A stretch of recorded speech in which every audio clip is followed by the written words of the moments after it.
have one or maybe two people per team, and then you can just collaborate that way. And you can get into the Jamboard later, okay? So it will be available to you later when there's not 80 of you all trying to access it at once. Okay? All right, it is with great pleasure that I get to introduce not only my dear friend, Dr. Jen Toney, but also a fellow KTI star from 2019, as Scott said, pre-pandemic. Jen comes to us with quite a few accolades. She received her doctorate in 2017 from Kent State University, focusing on curriculum and instruction with her focus on literacy. She is also currently an adjunct professor at Methodist University Graduate School of Education. She's got quite a few scholarly interests that benefit all of us, including multimodal composition in the elementary classroom, blended learning approaches to literacy workshops with young children, and ELA curriculum development for K-5. Jen is currently a third grade ELA teacher and focuses on digital and analog blended learning approaches in a gamified classroom. In addition to third grade, Jen has also taught kindergarten, first, and second grade. So with great excitement and anticipation, I'd like to introduce Dr. Jen Toney.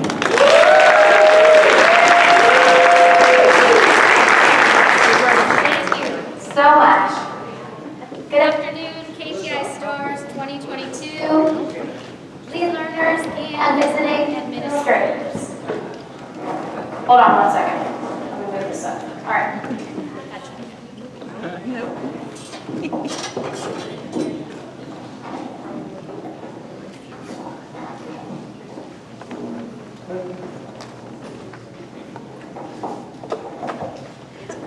Sorry, everyone. Should be good? All right, here we go. Okay. You want me to use the handheld? It's working, Jen. Okay. All right. Yeah, it's working. Great. Maybe? Yeah. Okay. I am truly Tech loves us. Okay, great. Yep. Let's just shut the other one off. Hold on. Oh yeah, the other one has to be shut off. Thank you. Okay, good afternoon, KTI Stars.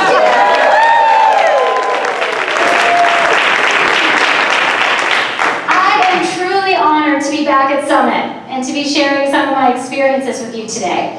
A little bit of background information about me and my learners. I'm about to begin my 17th year as an elementary educator and my 9th year in third grade.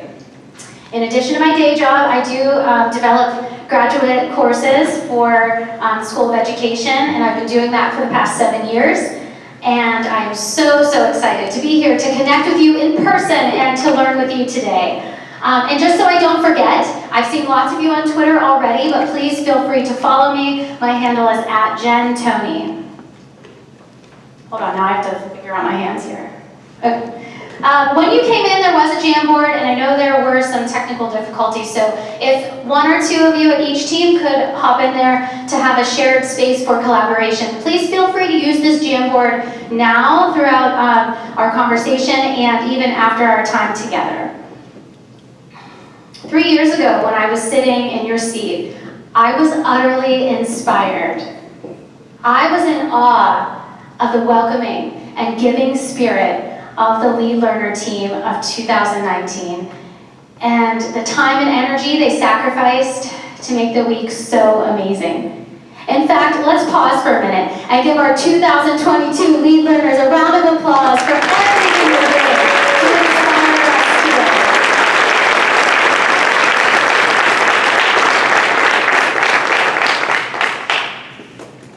KTI is one of the major reasons that I'm still a Pennsylvania Proud Educator today. When I was invited to speak with you, I instantly started reflecting back to being here in 2019. This seems like a really long time ago. I remember learning about this incredible family of educators at our Monday night at the movies. And by the way, I did check out your amazing artwork in the back and had to ask all about it. You guys did a really fantastic job with those. I couldn't wait to continue learning throughout the whole week. And I'm so excited for each one of you today on your second day, just your second day. My teaching life was forever changed as I connected with so many educational rock stars from across our great Commonwealth in our breakout sessions, our STEM challenges, and our keynote speaker presentations. One of the most memorable, game-changing experiences was our Tuesday keynote session with educator and author John Meehan. After learning through a hands-on approach and talking with him, I was eager to read his book and level up my teaching in my third grade writing workshop. Never before was I more passionate about teaching and learning than after Summit 2019. And I was especially reminded of how important it is that as an educator, we remain lifelong learners. So one of my lifelong learning goals this summer has been to catch up on Amplify Science of Reading, the podcast, so I can better implement my ELA instruction in my classroom. About a month ago, I was listening to episode 17 with vocabulary guru Freddie Hebert. In this episode, Freddie was explaining that words in texts are part of a larger network of words.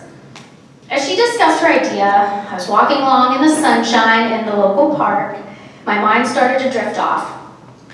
So I paused the podcast and I thought about what she was saying. Then I started reflecting back to Summit 2019, and the word passion popped into my mind. Later that night, I was watching an episode on the Formed app about some church art, and again, the word passion jumped out at me. Both the podcast and the episode on Formed led me to reflect on passion for teaching and learning, and everything we've been through in the education profession over these past 3 years, and what we can do to keep our passion going every day. So, being the word nerd that I am, I hopped over to my MacBook to do a Google search on the etymology of the word passion. So when considering what we do as educators every day, 2 of the definitions really stuck out at me. Passion, strong and barely controllable emotion, an intense desire or enthusiasm for something, and passion, suffering. As I read more sources, this idea, the definition of passion as suffering, was noted as being obsolete in the present day, and although that sort of makes some sense, I paused for a minute, and I started my own word network for passion as suffering. I was led to the word sacrifice. True passion for teaching and learning goes hand in hand with making sacrifices. I continued reading and noticed the Latin root, pati. All I heard was, party. Considering all of these ideas and my experiences at Summit 2019, and everything that has happened to us over these past few years, I realized now is the time for a hard reset in education. It is time to revamp and remake teaching and learning. Every day that we set foot into our classrooms, we should bring passion to what we're doing. We should be bursting with emotion and making sacrifices for the best learning experiences for every child. Basically, it should be a learning party. But there are times we might wonder, how?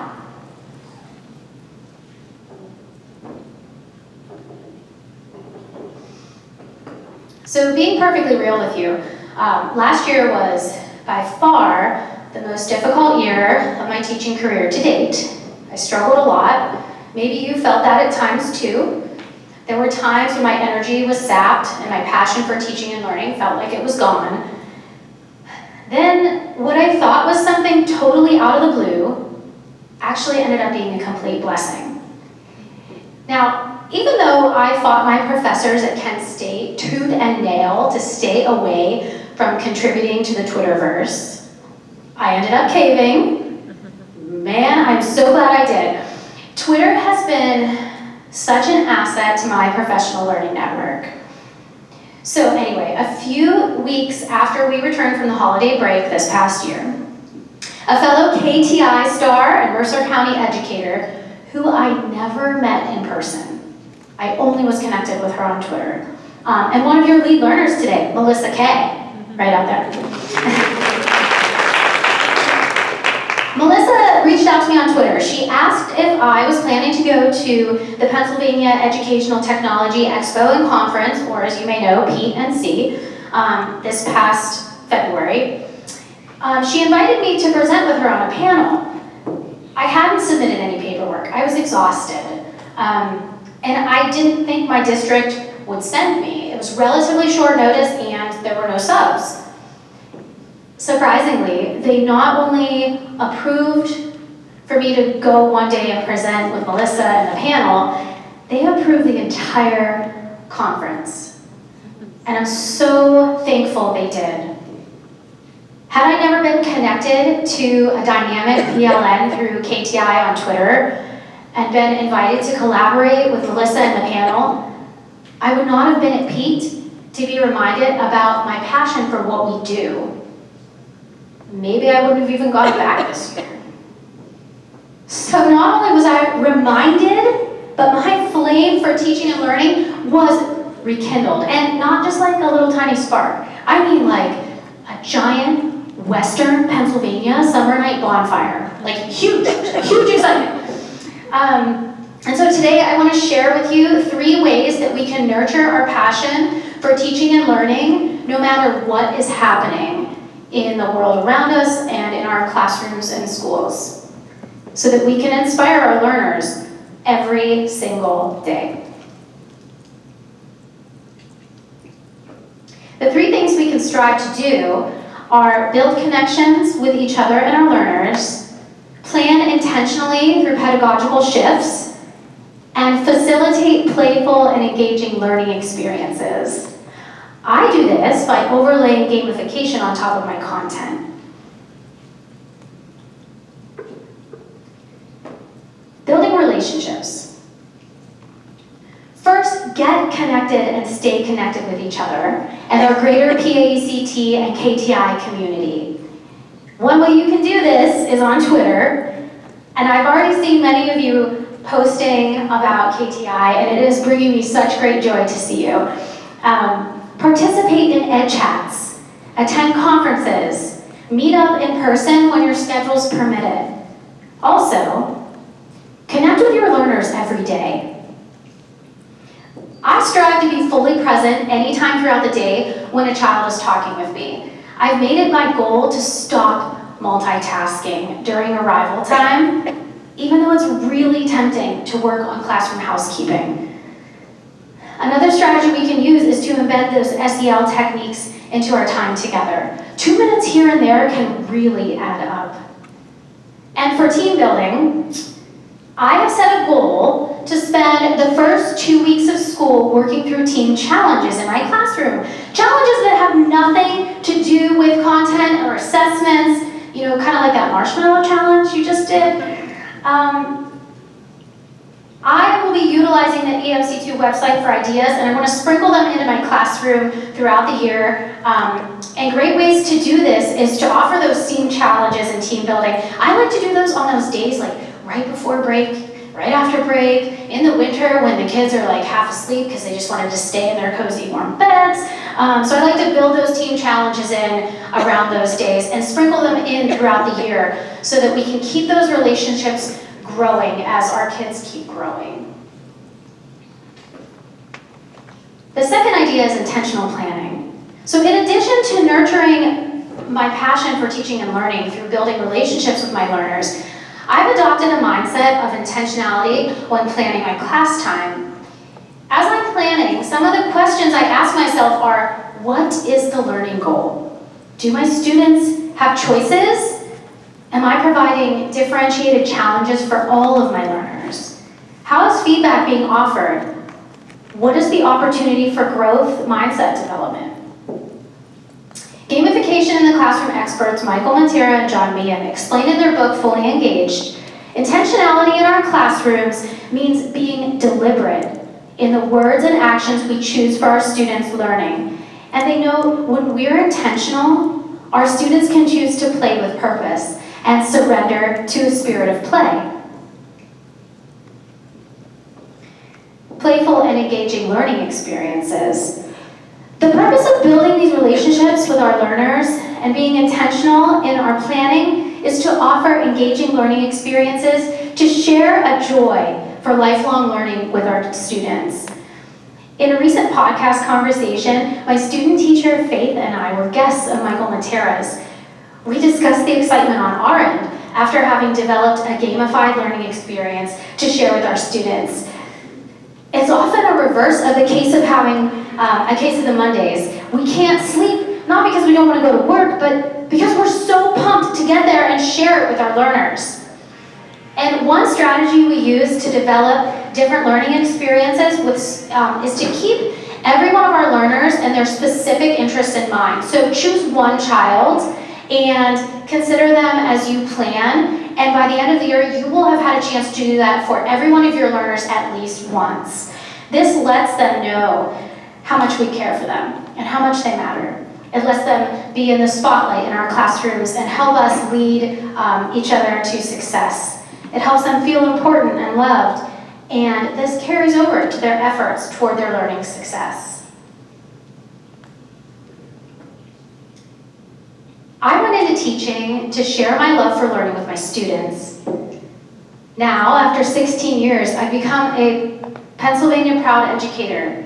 Since Summit 2019, I've nurtured a passion of offering learning experiences for my students, and now I'd like to share one of those experiences with you.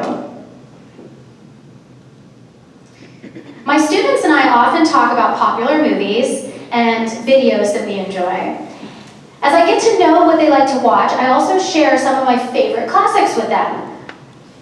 This past year, I was revamping one of my units of study that I previously dreaded for me and for my learners. It was my test prep unit, also known on my gamified syllabus as the Land of Short Answer Station. I completely overhauled it, and we had a blast. One dreary March Monday, students arrived to my classroom. I invited them to join me in our gathering space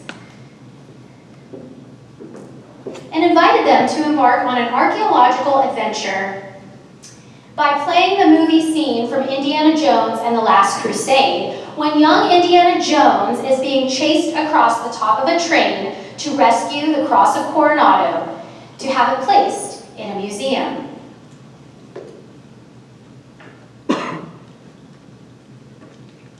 Students were invited to choose if they wanted to become an argument archaeologist by choosing to turn themselves into archaeologists with a name and, designing their digging uniforms. Each day, Dr. Confusion left a mysterious clue for the class with a task to complete. Tasks were connected to the short answer response writing process, and students tracked their progress by moving their magnetic avatars across the top of the train cars. And so,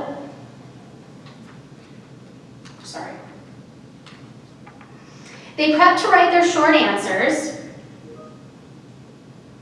Teams worked together to dig through texts and then craft responses with 8 different writing traits. Teams selected a person to share their collaborative answers, and the rest of us used our own checklist to judge how many gems they earned. By the end of the week, all teams had earned all the gems required to participate in the final challenge. My writers were so much more driven to include all of the parts of a high-quality paragraph. On Friday, as they usually do, I met my students in the hallway. I was dressed in character, holding a box of archaeologist neckerchiefs, and I handed each child a gemstone, just like the one you received today. Now, I had pre-planned their teams according to the relationships they had been building with each other.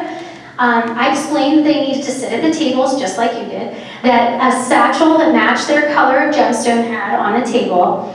And as they walked into the room, there was a fanfare of Indiana Jones theme music and a giant sand dune in the front of the room. Beneath the dune was the entrance to the Forbidden Temple.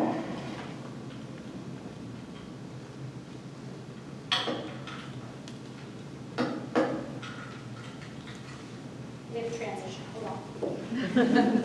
Okay.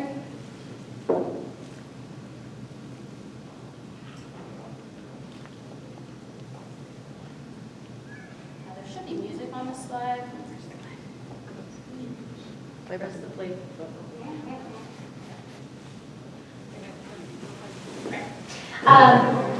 And so while we're transitioning, I'd like for you to experience what it means to offer your learners a learning experience. So our lead learners are sharing with you your very own archaeologist scarf. Please feel free to put that on and join us.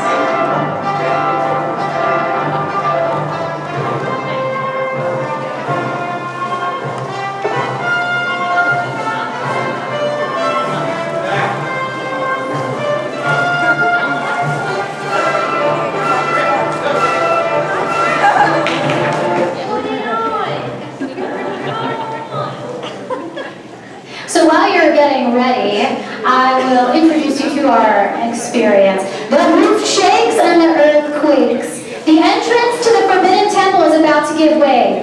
It's up to you to save as many artifacts as you can before time expires. But beware of the dreaded Pharaoh's curse. Certain artifacts have been booby-trapped with hidden penalties that can cost your team valuable time and progress. Which team will carry the most treasure by the time the clock runs out? All right, so quick overview before we get started with our playful experience here. Each of you are on a team. You're going to select one artifact from the temple at a time. You need to make sure your artifact matches your team's color. Only take the artifacts that match your team's color. Then you will return to your research tent, your table, before you examine the artifact